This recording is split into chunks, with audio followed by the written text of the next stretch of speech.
Hello, my friends, and welcome back to the Gunn Show. Yes, this is VIP edition, and for the first time, you may notice my background is a little bit different, a little bit yellow. Where might I be? I can think of two places that have a whole lot of yellow in it, and one of them starts with an S and has a C in it as well. Yes, Sandvik Coromant, and I am with a new best friend of mine. Yes, much like stepbrothers. Did we just become best friends? I hope we did, because that smile is absolutely amazing. I have a little cheat code here as well, because normally I have my iPad with me and all these questions and these games we play, but we're getting raw today. We're getting fresh today. We're having a good time today. So I got Veronica. Don't be scared, Veronica. This is going to be all right. I have got Veronica with me today, President Sales Area Americas at Sandvik Coromant. Yes, and guess what else? Texas A&M University graduate. That's all the cheating I'm doing today. The rest is just that we all get to learn together, Veronica. Thank you so much for being here. And first of all, thank you for your smile. What a great smile. Thank you. Thank you very much. Welcome back to the Gunn Show, my friends. This is the VIP edition. No, I'm happy to do this. This is really great. And by the way, plug for my Texas Aggies. They are going to the World Series. Yes. Oh, that's awesome. Yeah. Congratulations. So excited. They're not going to Omaha. Well, we're going to get into all of this stuff a little bit later, but I got to ask right away, did you play sports growing up? I didn't. Well, I did. I was a basketball player and I ran track through high school. I chose not to run in college. And yeah, just went to Texas A&M to get a degree. Well, you're not going to run for me today, are you? No, no running. No running. Yeah, that ship sailed, unfortunately. Bad knees. Yeah, you and me both. I was a soccer quote-unquote star, and far from a star, but soccer as well. And I tried to play during COVID a couple years back, and my daughter started making fun of me. She's like, "Why have you been limping for 2 weeks?" I'm like, "I tried to play soccer again."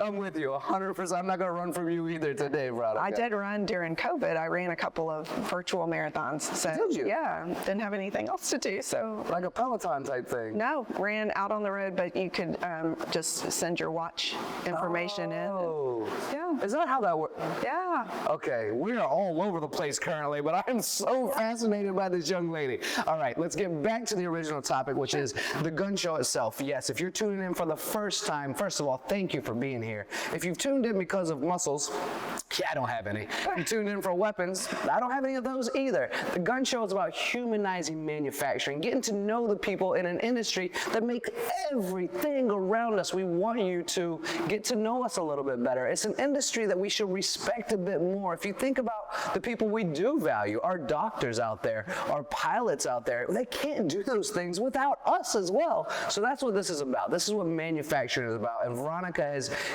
given me the great honor to be here today on the show. And what it really is about on the Gunn Show is humanizing manufacturing. So let's start with that, Veronica. How the heck did we get into manufacturing? Let's start, and you can go back to diapers if you want to. You can go back to middle school if you want to, high school, as far back as you want to go. But how the heck did you get into manufacturing? So I guess it's a little bit interesting. So I came out of college with an industrial engineering degree, and how I got there was a little quirky. It was just a recommendation. I wanted to be a math teacher. I wanted to be a math teacher. My mom said, "Nope, honey, you like to shop too much.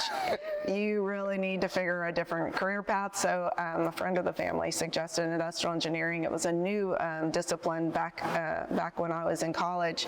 So I graduated, had a couple of jobs that were not very glamorous, and I applied to work at Sandvik Coromant. They were building a brand new manufacturing facility close to my house that my future husband and I were building, and it was 7 miles. It was a beautiful building. So I was applying for a manufacturing engineering degree. I went in for the interview and I left as a human resource manager. I guess at that time there were not a lot of engineers that had interpersonal skills.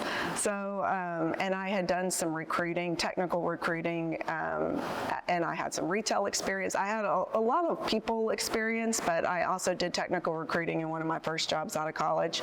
And so I was human resources. I did business control, so I did the financials for that facility. It was about the same size as this facility, about 100 people.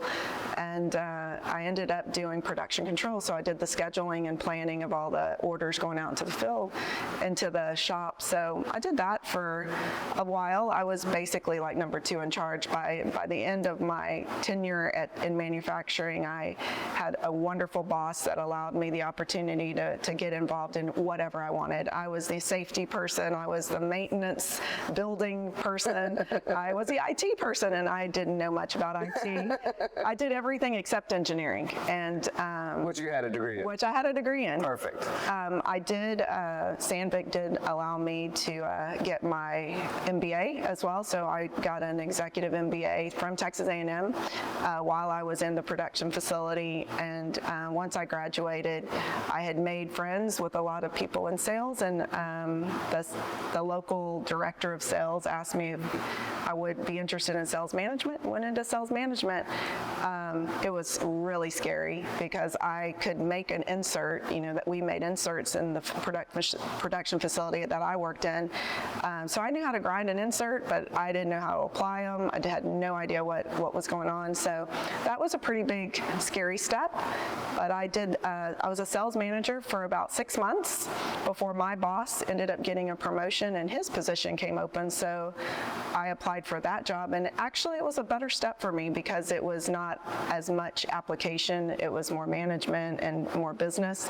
So I went pretty quickly into a director role, and I had a small area, 5 states, went 5, 7, 13, ended at 27 states. And then I moved into a different position. I ended up being responsible for sales area Americas for our key accounts and our channels, our distribution network, and our machine tool network for the last 4 years. In addition to that, I was responsible for Mexico. I kind of had 2 jobs for the last 4 years. I was the cluster manager for Mexico for a couple of years, and then I took an acting role as president, and then eventually got the permanent position. So that is absolutely incredible. So a couple of questions come up immediately for me is, ¿tú hablas español? Un poquito. Yeah, yo hablo poquito español también, no problema. The second one is, do you still like to shop? I love to shop. Yeah. Yes, And so the reason I'm going to bring this up is because we definitely have an audience out there that thinks manufacturing is the D's, right? Dull, dirty, dangerous, these types of things. And we could obviously see the shine on this floor right now. It's glowing everywhere. So it's Right. not those things. Right. But also in combination with that, we think that's just for somebody who didn't graduate high school, or they're going into trades. They could never get into a university, so they're going to go run a machine. They don't make that much money. You went into engineering because your mom said you like shopping too much. So were you able to, and I know this answer is yes, but I have to ask it, were you able to financially support the goals of going shopping today and throughout the years? Absolutely. Yeah, especially going into sales, you get to set your own boundaries and make your own way, I guess I'd say. So yeah, it's been definitely rewarding. And now I have 2 daughters that like to shop more than I do, so that makes it a lot more difficult and more inspiring to keep working. Well, it's a good thing for all these promotions and your willingness to work. That's what I like about you. One thing that stuck out when you were telling your story, Veronica, was you said, I got a degree, I walked out with human resources, and then I went into IT, which you said you didn't know that much of. But, everything, the safety, all the things, all the aspects. Then you said you jumped into sales, and you were a little bit nervous about it. It was a big leap, a challenge. Have you always been that type of person that says, give me a challenge, and I'm going to do what I can to accomplish it? Have you always been a go-getter? Absolutely, yeah. I would say most of my friends would say I was an overachiever as I was growing up, most likely to succeed kind of person. But yeah, I just like to feel accomplished, and accomplished isn't, always a dollar sign. It's, helping other people and developing people and having success and being the best at what I do.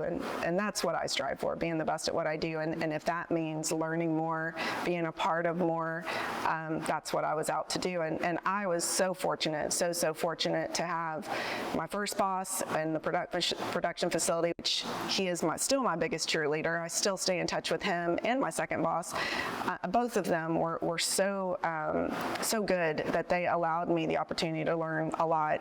While I was in sales as a director, I also had customer service for a year and a half or two.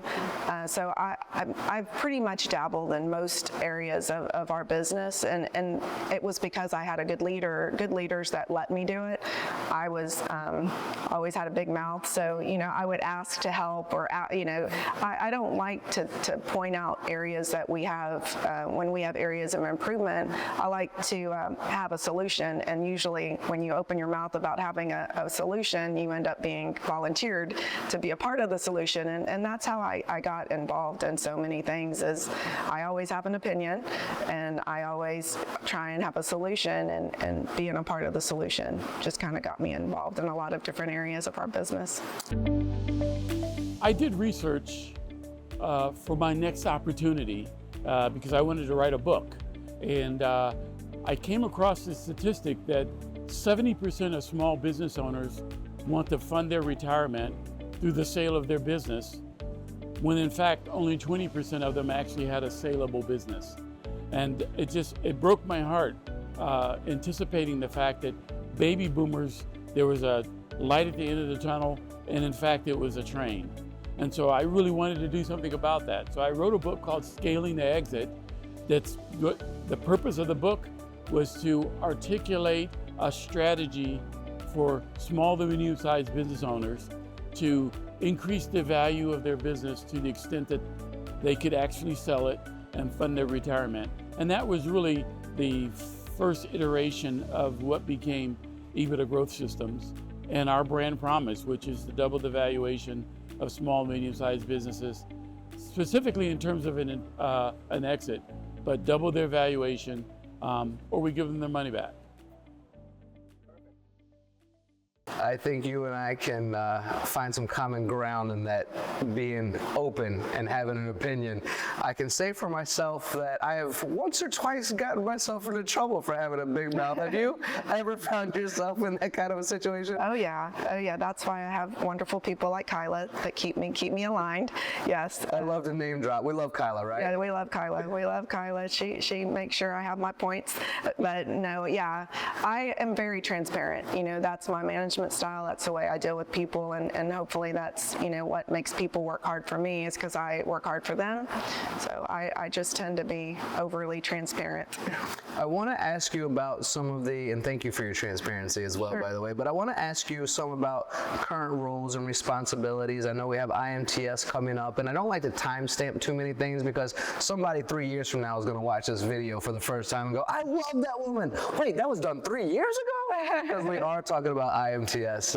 But before I get to that, I would love, if it's okay with you, to talk about just the general idea and concept of women in manufacturing, women in engineering, because I do this podcast a lot. A lot of people watch this podcast, listen to this podcast, and as a general rule, I do my very best to be as diverse as possible, but we all understand that manufacturing is predominantly white males. Mm-hmm. I love when I have the opportunity to talk to someone outside of that specific area. So if it's okay with you, would you mind just talking a little bit about what it's been like as a woman? I mean, you've already told your story, but it's a little bit unique to go, okay, yeah, you're right. It's a woman in manufacturing is a little bit different than a man in manufacturing. Sure. So I want to try to connect with a lot of the women out there, because we want more women. We want more diversity. Absolutely. We want more of all of these things, as we constantly just talk about this labor shortage and this skill shortage, and invest in automation. We're all talking about it. It's hashtags, it's buzzwords. So now, with my long-winded statement, I purposely do that sometimes so I give my guests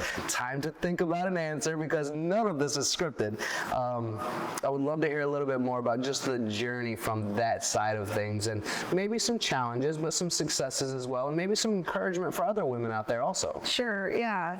When I first came in to sales, because in production it wasn't so bad. You know, I came in, I was able to overcome, actually we were moving into a brand new facility, so I hired a bunch of the people that were there, and I had no problem with acceptance or feeling equal or any of the issues that women bring up these days. But going into sales, it was different, because every customer, there are still I'll call them more seasoned facilities that expect to see a middle-aged white man walk in, and you sit around a table of men, and you're the only female, and you're trying to say something, and they're looking right past you. I've had many instances where I'm answering a question and they look right to the person next to me, irregardless of the level of person sitting next to me. It didn't matter.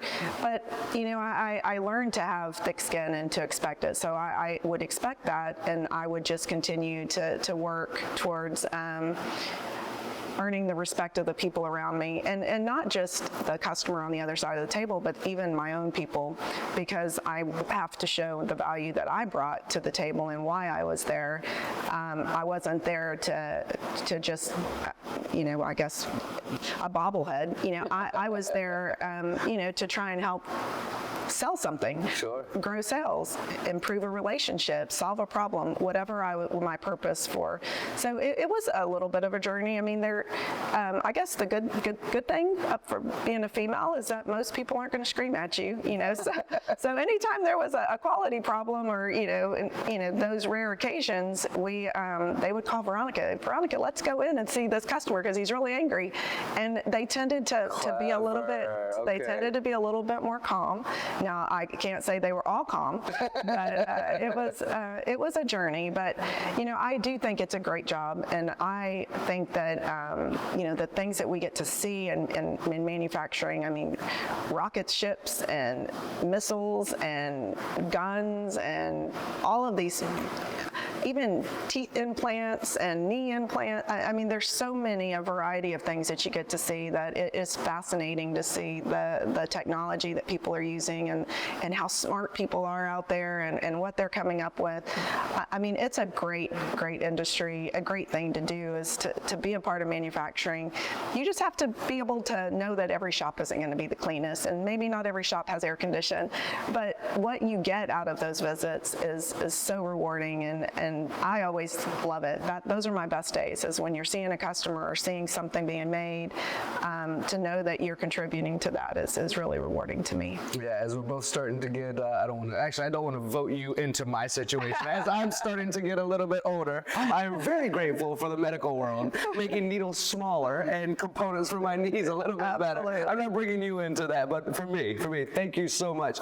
Another part of that I would love to ask is, do you feel that your daughters are inspired by your career choices, the direction you've gone? Do they see and participate in this as well? Oh yeah, I do, and I don't want to cry, so I'm not going to do that. I'll cry with you. I really will. I'm a sensitive guy. Because yeah, when I start talking about that kind of stuff, it makes me a little sad. But no, both of my daughters do not want to be engineers. They both want to do something in healthcare, but they want to help people, and I think they see, they recognize the value of hard work.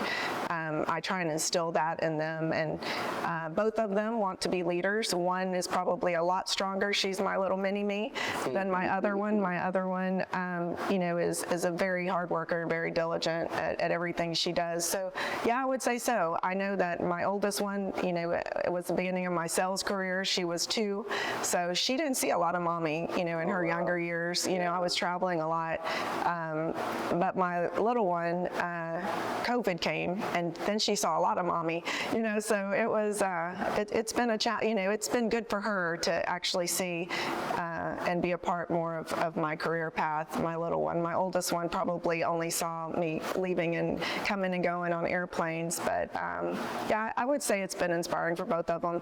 My oldest one is a sophomore in college, and she had to write all her college essays, and one of them was who inspires you the most. This is where the tears come in? Yeah, and yeah, it was very, very touching. Oh, I love that. Okay, so did she follow in your Aggie footsteps? Absolutely. Did she? She's class of 27. Okay, and is she doing any sports as well? She is not. She, yeah, she did not decide to do that. She's just going to go study. Yeah. Medical world, both of them Yes. want to be in that. But I have to ask, because our audience, although I would love to have a broader audience, for those everyone go tell your friends is outside of manufacturing, watch this show and get into it. But I have to ask, would you recommend this world, this industry, to other women out there? Absolutely, absolutely. And I think there's more and more women. I have a lot of friends that have children that are interested in engineering, and we've taken a lot of young ladies and men out into the field to show them what it's about, to show them what manufacturing is about, because people think that it's not interesting, but it really is, you know, and there's a lot of shops that look just like this building. And they have to, because you can't attract talent if you don't have air condition and you have, you know, mist in the air. You know, you have to provide a safe environment, and there's more and more out there, and just the amount that you can impact from a technological standpoint. Absolutely, I would absolutely recommend it for any young people, women, everyone. It's great. Yeah. We need more people, in engineering. Thank you for saying that. I appreciate that. And I agree with you wholeheartedly. Let's dive now a little bit back into the Sandvik world, if that's okay. Sandvik Coromant, and talk about the recent transition of your position and what the current responsibilities are. And I just love to hear a little bit more about that, if it's okay. Oh, wow, yeah. So I've been, I was acting since January, and in March I took the position permanently. And congratulations. yes, thank you very much. And right now I'm spending a lot more time learning about, I'm a member of a lot of board of directors and for Sandvik and legal jargon that is not as fun as cutting tools, I will say, but it's been a journey in learning the markets. I was already, because of my previous role, I was responsible for Sales Area Americas from a strategic relations perspective, so I was fortunate to already know enough about Canada, Mexico, South America, but getting to know them in a different way, and from a business perspective, you know, their overall sales numbers, their direction of their market trends, and those sort of things are kind of what I'm getting my feet under me right now. It sounds like a lot to go. Well, it's definitely from cutting tool world, right? Yeah, it's a lot. Do you ever think back about this journey? Oh man, do you ever just look in the mirror and just be proud of yourself? Do you get the opportunity to do that?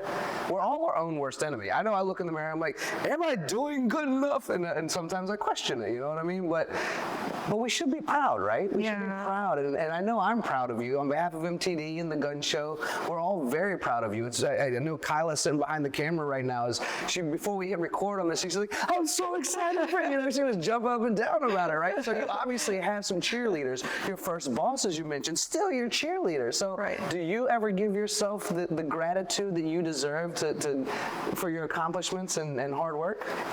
I would probably say no. I would say I'm still my worst enemy. You know, I always believe, and I would say if there's an area that I could improve is to celebrate successes a little bit more along the way.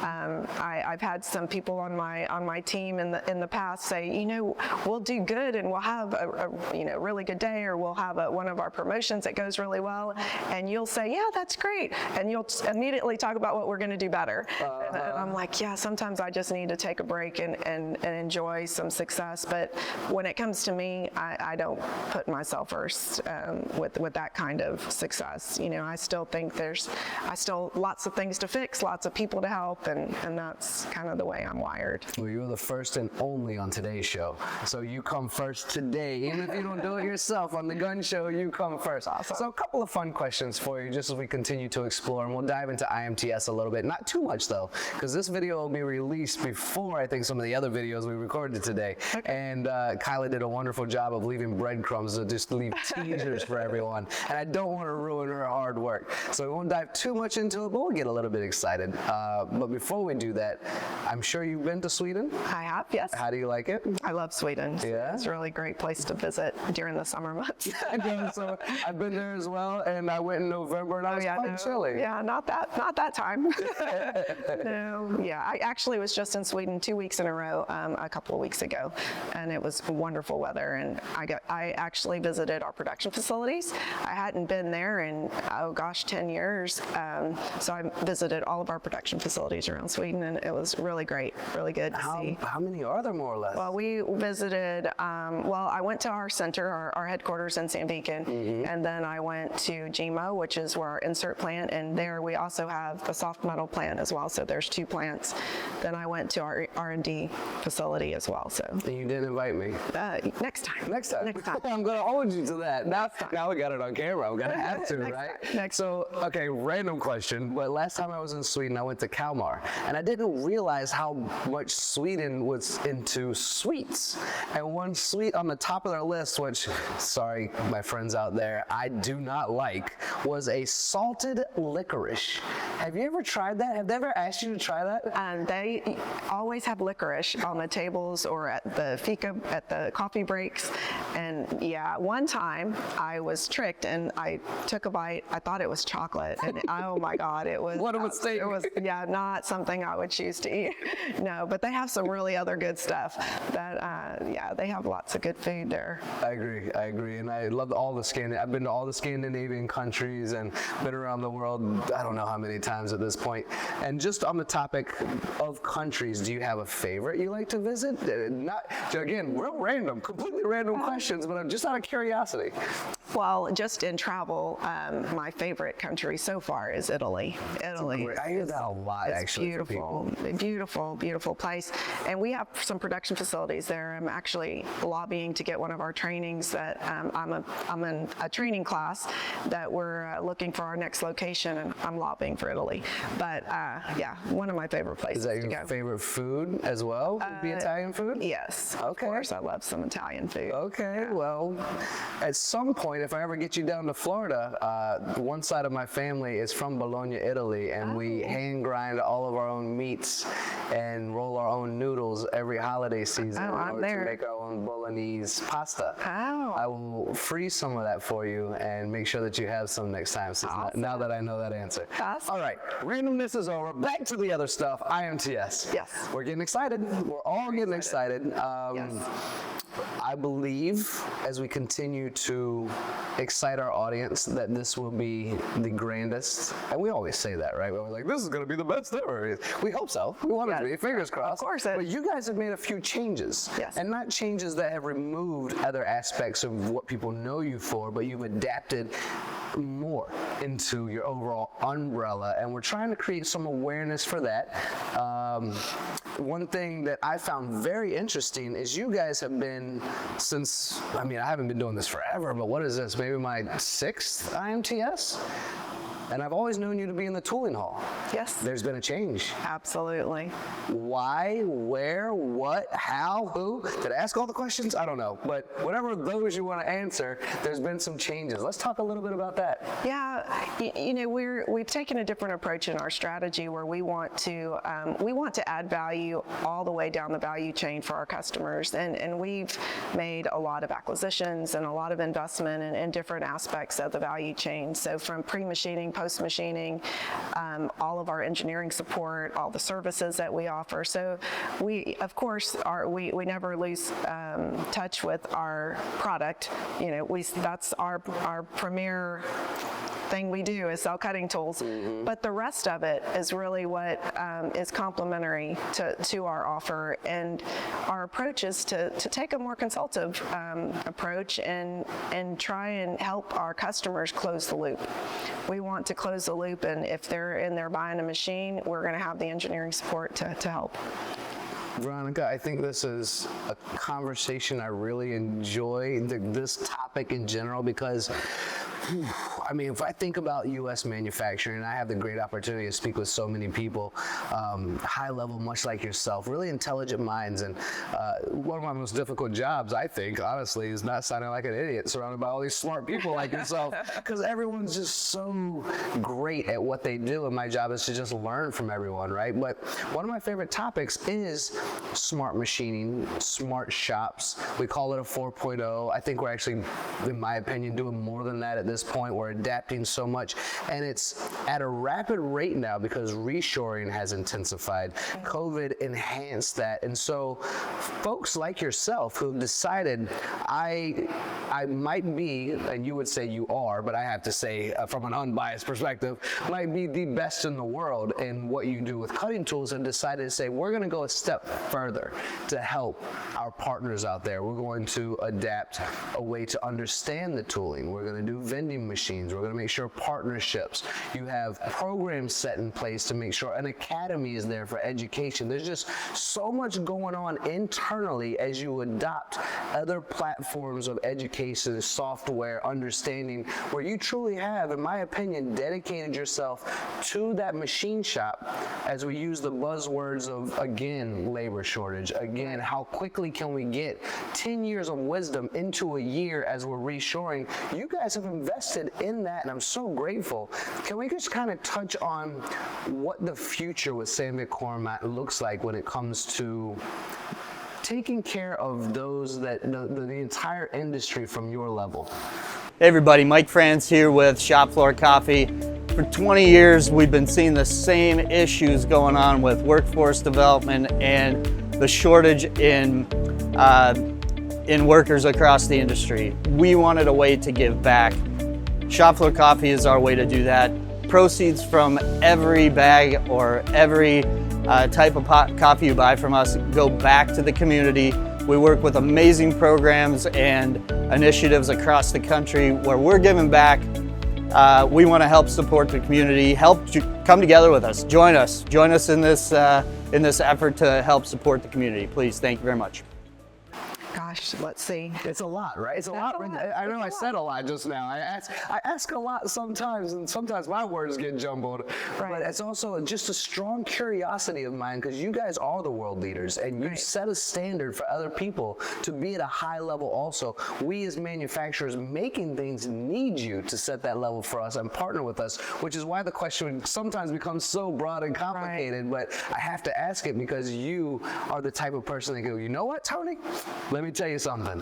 So, yes. Thank you. So what I would say to that is that we are working really hard to make sure that we are, if we don't have the expertise, we're getting the expertise from a recruiting standpoint or from a knowledge acquisition standpoint to ensure that we can add value through the whole smart manufacturing.